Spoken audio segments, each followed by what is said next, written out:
Pourquoi c'est plus facile d'attirer du négatif que du positif? Tout simplement parce que c'est une habitude mentale. C'est une habitude que nous avons depuis notre plus jeune âge. Quand tu nais, t'es un bébé, qu'est-ce que tu fais? Tu dis « Ah maman, tu me prépares à manger là s'il te plaît? Merci, t'es sympa. » Non, qu'est-ce que tu fais? Tu te plains. Ouais, ouais, tu pleures, et tu demandes. Et tu demandes, et tu réclames, en pleurant. Et tu réclames. Et au plus tu te plains, et au plus on prête attention à toi. Du coup, tu avances comme ça. Et au plus ça va, au plus tu grandis, et au plus en fait on s'exprime en se plaignant. Et quand on se plaint, eh bien on est éduqué un petit peu là-dedans.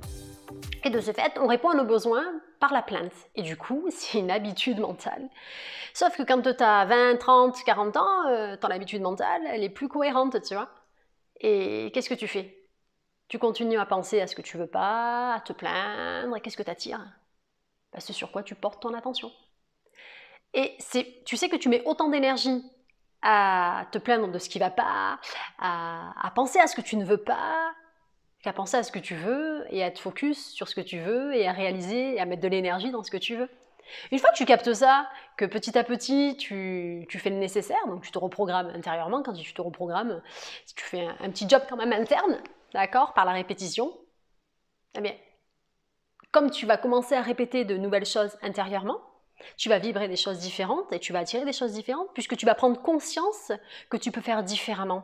Tu prends conscience que tu peux orienter tes pensées différemment. Tu prends conscience que tu peux accueillir tes émotions et faire différemment. Et de ce fait, eh bien, ça sera plus facile d'attirer du positif. Mais tu comprends bien qu'en plus notre cerveau, notre esprit, finalement, est programmé pour notre survie. Donc, notre cerveau, c'est la partie archaïque, donc la partie la plus ancienne du cerveau, elle est là pour te protéger. Donc si tu entends un bruit, tu vas réagir, ce qui est normal en fait. Tu as peur et ta peur est saine, d'accord? À ce moment-là, c'est sain ce qui se passe pour toi, c'est une protection. Sauf que tu ne peux pas fonctionner en mode protection pour tout. Et il y a énormément de gens qui fonctionnent du matin au soir en mode survie. Et du coup, qu'est-ce qui se passe intérieurement? Ils sont toujours en stress et en survie. Ils ont conscience uniquement de ce qui leur fait peur. Ils prennent conscience uniquement qu'en fait, pour eux, leur croyance, c'est danger, attention, il va se passer ça dans ma vie. Ils sont toujours en train d'appréhender ce qui pourrait se passer de pire. Et qu'est-ce qui se passe? Ils attirent du pire, ils attirent ce qu'ils ne veulent pas. Pourquoi? Parce qu'ils sont focus sur ce qu'ils ne veulent pas. Parce que intérieurement, il y a des croyances inconscientes, d'accord, qui sont là, qui se manifestent. Ah tiens, moi je crois qu'il va m'arriver ça.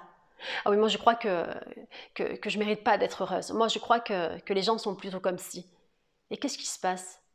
Tu vas porter ton attention uniquement sur ce qui ne te correspond pas, sur les gens qui ne te parlent pas correctement, sur le fait que tu ne mérites pas, peu importe ce que tu souhaites dans la vie. C'est toujours, ta croyance, elle vient toujours, tu vas filtrer ta réalité. Donc, si tu crois que c'est pas possible pour toi, tu vas filtrer, que même si ça fonctionne pour toi, tu vas pas voir ce qui fonctionne pour toi. Tu vas mettre ça de côté, tu vas faire on appelle ça une omission, donc tu vas mettre de côté ça, tu vas filtrer ta réalité uniquement, et tu vas dire ouais, mais tu vois, ça confirme encore ma croyance. Et à chaque fois que ta croyance est confirmée, bien, elle vient encore plus s'ancrer dans ton subconscient, et tu crées encore plus de ça dans ta réalité. C'est ce qu'on appelle des prophéties auto-réalisatrices. Parce que nous passons notre temps à filtrer notre réalité. On ne peut pas tout avoir, tout voir, tout faire en même temps. Nous sommes finalement obligés de faire ça. Par contre, il ne tient qu'à toi, à l'heure actuelle, dès aujourd'hui, de changer ça. Si tu souhaites t'ouvrir aux opportunités, c'est ce qui va se passer en fait. Si tu crois que pour toi, c'est possible de t'ouvrir aux opportunités, de te transformer, de transformer ta vie de manière positive, c'est ce qui va se passer. Si par contre tu continues à te répéter intérieurement que c'est pas possible, que c'est difficile, que c'est la crise, que les machins sont ci, que les chats... Ben, ce qui va se passer, c'est que tu vas filtrer dans ta réalité actuelle uniquement ce qui rentre en résonance avec tes croyances, ni plus ni moins. Et c'est plus facile de rester là-dedans parce que c'est une habitude en fait. Et pour remplacer une habitude, ben, il faut y mettre le contraire en fait. Si tu veux arrêter de fumer, tu ne peux pas t'arrêter de fumer sans mettre autre chose à la place. Qu'est-ce que tu vas faire à la place? Tu vois ce que je veux dire? Si tu souhaites augmenter tes revenus, Tu vas pas le faire comme ça. Qu'est-ce que tu vas mettre en place pour que ça se passe? Qu'est-ce que tu vas mettre en place concrètement pour que tu augmentes tes revenus? Par quoi tu vas remplacer ce que tu es en train de faire pour justement pouvoir augmenter tes revenus? Donc si ton focus aujourd'hui, on va rester focus sur le fait de pourquoi finalement c'est plus facile d'attirer du négatif que du positif, parce que actuellement tu nourris du négatif. Donc automatiquement tu développes du négatif. Si tu commences à nourrir du positif, automatiquement, tu sais, il y a une légende amérindienne qui dit, si je dis pas de bêtises, c'est le loup que tu nourris le plus qui grandit en toi. Donc si tu nourris le loup négatif, il va grandir en toi, il va se développer, il va être de plus en plus puissant et prendre de la force. Si par contre dès aujourd'hui tu arrêtes de nourrir ce loup négatif et tu commences à nourrir le loup positif, tu vas commencer à inverser la donne.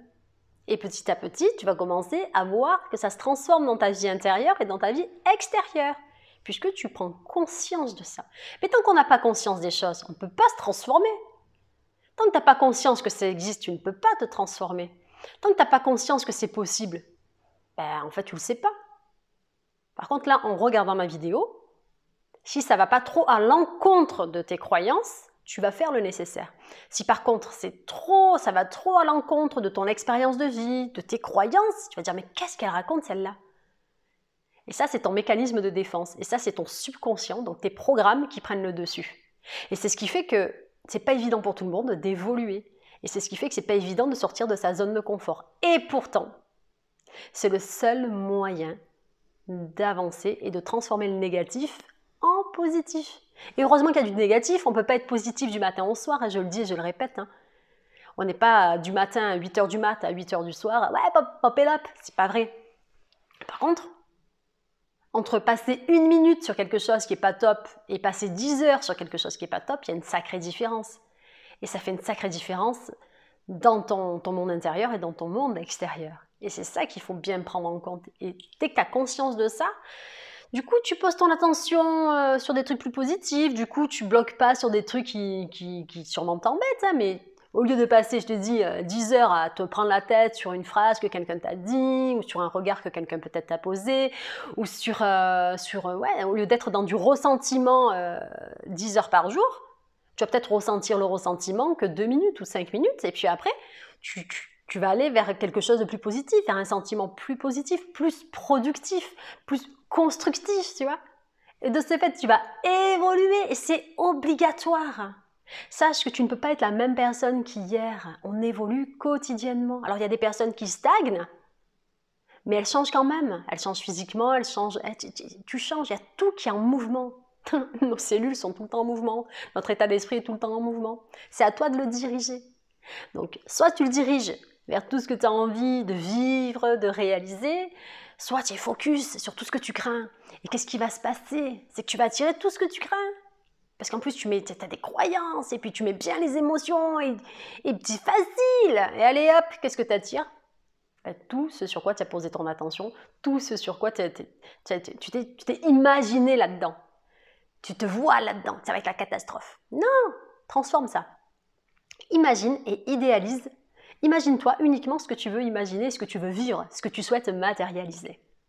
Si tu sens que tu pars dans un truc, un délire, parce que tu es habitué en fait à penser que ça va être la catastrophe, hop, tu prends conscience, tu te réveilles et tu portes ton attention sur ce que tu veux uniquement. Et à chaque fois que tu vas détourner ton attention uniquement sur ce que tu veux, qu'est-ce qui va se passer d'après toi? Je te pose la question, qu'est-ce qui va se passer d'après toi? Tu vas te transformer, et transformer ta vie, c'est automatique. Et ta vie se transforme à partir du moment où toi, intérieurement, tu te transformes. William James le disait, il a toujours dit, c'est le père de la psychologie. Notre vie se transforme à partir du moment où nous transformons nos propres pensées, notre perception. Dès que ta perception du monde, dès que tu changes toi intérieurement, dès que ta façon de penser change, ta vie change en fait. Et c'est réel, en fait, il faut le vivre, il faut l'expérimenter pour comprendre. Mais tu l'expérimentes quotidiennement parce que même quand tu es dans le négatif, c'est toi qui crées ça de manière inconsciente. Tu restes là-dedans, tu nourris ça, du coup ça grandit. N'oublie pas l'histoire des loups. Si tu commences à nourrir ton loup sympa et agréable, eh bien, ça va se décupler en toi, ça va grandir en toi, tu vas rayonner ça. Et ça va avoir des répercussions sur toi, bien entendu, et sur toutes les personnes qui vont rentrer en contact avec toi. Et C'est bon ça. Voilà. Ici, c'est Audrey de la chaîne Good Vibes. Je vous envoie mes bonnes vibrations. Elles sont bonnes mes vibrations. Tu les prends, tu t'en sers. Et toi aussi, envoie des vibrations. Envoie des bonnes vibrations pour toi-même et bien entendu pour les autres parce que tu vas les rayonner, tout ça.